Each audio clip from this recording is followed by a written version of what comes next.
AITA for telling people the truth when they ask how I stay so skinny. A bit of background. I, 20F, have a medical issue that has caused me to have zero appetite since I was 2 or 3. I find it hard to eat due to my lack of hunger. So when I do eat, it is almost always high calorie or junk food. I also graze all day because it's hard for me to eat full meals. I have to force myself to eat even when I really don't want to. I manage alright, but I am still underweight. Not dangerously low, but very skinny. I do not want to be this thin. I just find it incredibly hard to gain weight. I want to be a normal BMI. I also have low blood pressure, so I need to eat a lot of salt. To the point. I'm in the US where most people have the opposite problem. People see me snacking on junk food all day and never gaining any weight. I constantly get comments about how lucky I am. And people always ask me, what's your secret?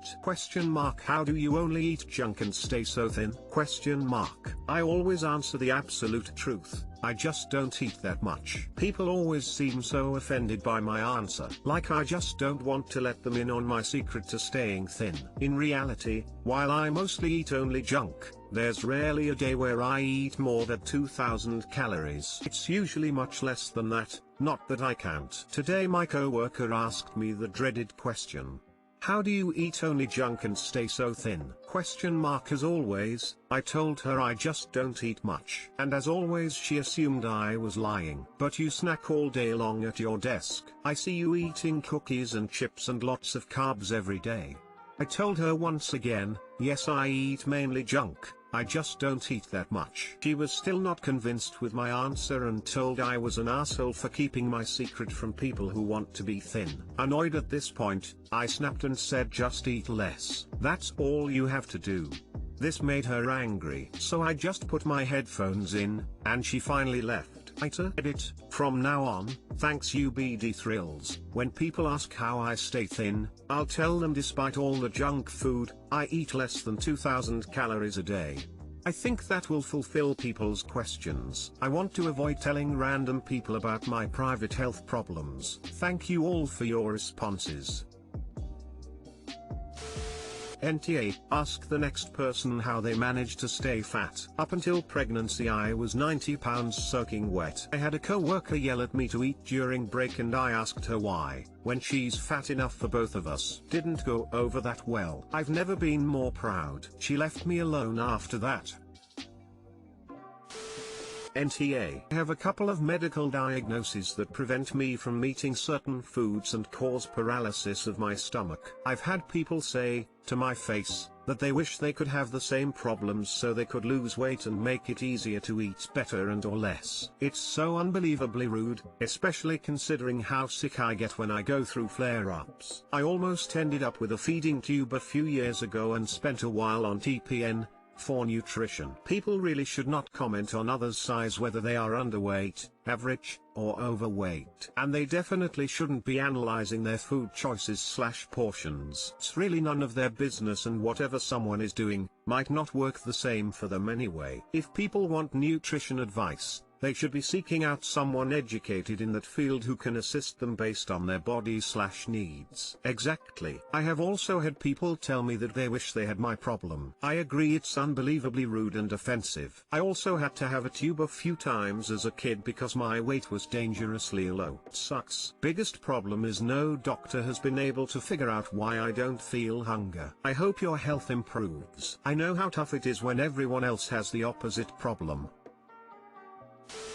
NTA, even if your response was a bit insensitive but you were only answering in kind. This is what I find annoying. Everyone is different and how people choose to eat is no one else's business unless there's a medical concern. I'm not sure why your coworker was being so nosy and rude, but ask stupid questions, get stupid answers. Good for you for standing your ground. ETA, because I just noticed all the messages regarding her response not being insensitive. In this situation, I agree that ops response response was in kind to the insensitive nature that the other person was badgering her. However, in a normal setting, telling an obese person to just eat less is like telling an alcoholic to stop drinking. There's other factors that go into the problem that can't just be solved by abstaining, but I'm just gonna state that I'm in no way condoning that person for what they said to opt, because it was inappropriate to be badgering her for answers that didn't need to be disclosed.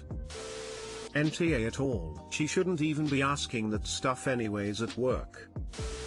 AITA for telling my mum I won't be paying my phone bill until I have full access to my phone. I'm 17F. We're on a SIM-only family plan, 3 phones came free with it, but I only used the freebie for about a year until I bought my new phone with my own money. My mum takes my phone off me at night. It's a strict 10 PM bedtime since her partner is up at 5 for work every day. But even weekends she takes it around 10, 11 at the latest. She confiscated it constantly until I bought my own, and she still thinks she has the right to check it whenever she so pleases. She seems to think I'm a 10-year-old with my first phone and no self-control. She goes as far as checking how much money I have via quick balance on my bank app. I recently gained an income. I pay the Netflix, the Prime, rent, Disney Plus and a few other things, and I was told I needed to start paying my own phone bill. It's only €35 a month, which I'm fine with, and I paid it for the first time yesterday. I assumed this meant since I'm paying for my phone completely, I'll have full unrestricted access to it. I was wrong. She came in to take my phone last night at around 9:45, and I said I'm paying my own phone bill now, that she can't touch it anymore. She said she can still take it so that I will sleep. I said I don't sleep much anyways, so there's really no point. Eventually I gave in, turned it off and handed it to her, but said she can't check it anymore. She got mad and said she can do what she wants with it, her house, her rules. I said fine, but I won't be paying my own phone bill until I gain full access to the phone I paid for with money I saved in order to buy it. She's mad. She told my older sister, 21F, who said I should just stop acting like an entitled asshole and pay my phone bill since I am earning money now. AITA edit. Household bills are split pretty evenly between me and her partner. My mother and my sister pay for essentially nothing.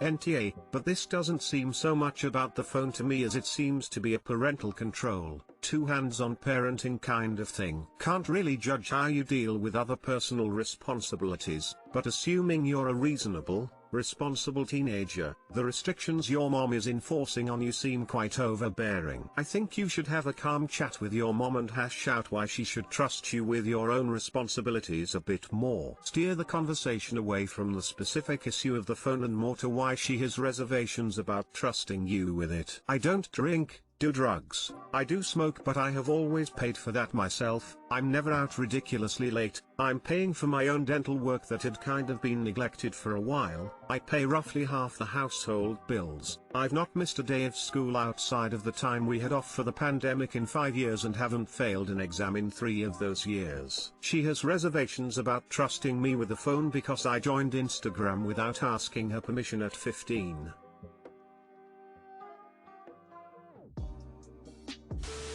Info, your comments say you are paying rent and bills that total half the household expenses. Can you just go ahead and move out? Not sure what the laws are like in your area, but it's pretty common for 17-year-olds to be able to do that. Pay less for a small studio than shouldering the weight of half of a 3-person household. The audacity of this woman to charge you rent like an adult yet treat you like you're 12 the rest of the time. Planning on it, but the place me, my boyfriend and our friend are looking at is in a bad area, so we're trying to find one for not much more expensive in a better area.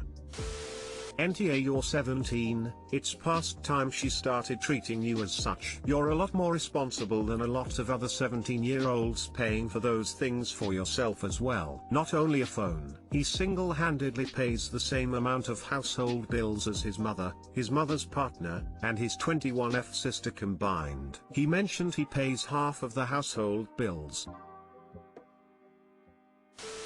NTA, whole it's my house so I have domain over all in these walls is bullshit. That's your privacy. Period. Beyond that, I agree, if you're paying the bill, it's yours to do with as you please. And since all within her walls is hers, well then, I guess that bill is hers too, huh? She pulls the my house my rules thing a lot. Can have my Switch, my PS4, but not the controller, and my laptop in my room since I paid for them. She doesn't search them, but she does take my Switch all the time to play it, and P much demanded I buy Mario Deluxe. Was going to at some point, but new skateboard and shoes was a priority first, last week. She's big controlling. AITA for telling my sister with cancer that bad things happen to bad people. Me, 27M, and my sister, Ava 31, have never gotten along for a number of reasons. 1. I was adopted at age 8 and she still only addresses our parents as her parents, and she calls me a family friend, not her brother, when introducing me to people. 2. I was overweight for most of my childhood and she used to bully me over it a lot. 3. I have a stereotypically girl name. I was named after my birth mom. For the sake of this post, think Kelly or Anna. Something boring and basic but unmistakably girly, and she continues to this day to bully me over it. 4. She outed me as gay to our entire high school in the school paper. 5. She says I ruined her life because I encouraged her parents to foster our other 2 siblings. 6. She once locked me out of our house for 3 days while my parents were out of town. I was 13 and had to stay at the neighbor's house because she wouldn't open the door even when my parents called and told her to. There are many more examples for her being awful, but these ones came to mind first. Last week, Ava called me, my siblings, and my parents and asked us to come over for lunch. Me and my siblings had to stop and pick up food on the way over to her house. She won't cook for us, only for our parents. So we drove together. When we got there, our parents were already there in the kitchen crying. I asked what happened and Ava told us that she had cancer and she wanted our support. I said I'm sorry about that cause I really didn't know what else to say. Ava and my parents got upset and we all basically got into a screaming match. I told her that she really shouldn't be surprised that karma finally found her. Ava asked what I meant and I told her that bad things happen to bad people. She started sobbing and I walked right out the front door. My parents had been calling me to say that I was an R, and my siblings are mad that I drove away without them, but they agree that Ava is awful. I'm starting to feel kind of bad because I know how horrible cancer is and I know that no one deserves to go through that.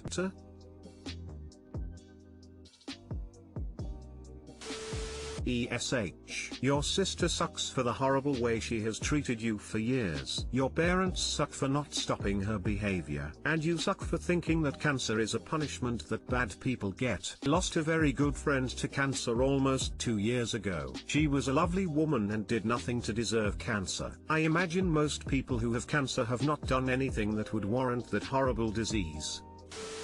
NTA. Your feelings never mattered, and hers has always mattered. Time to flip the table and show her what it's like to be you for once. That you were given a chance to attack back could be interpreted as karmic justice. Just stay clear from her from now on. You don't want people to think you're actively sabotaging her cancer treatments. NTA. If what you say really happened, no offense, this is the internet after all, then she for sure deserves what she got. If she did even half those things today, she'd be lucky to not end up being charged. Especially number 6, that is child endangerment. That should and could have resulted in a call to DCF.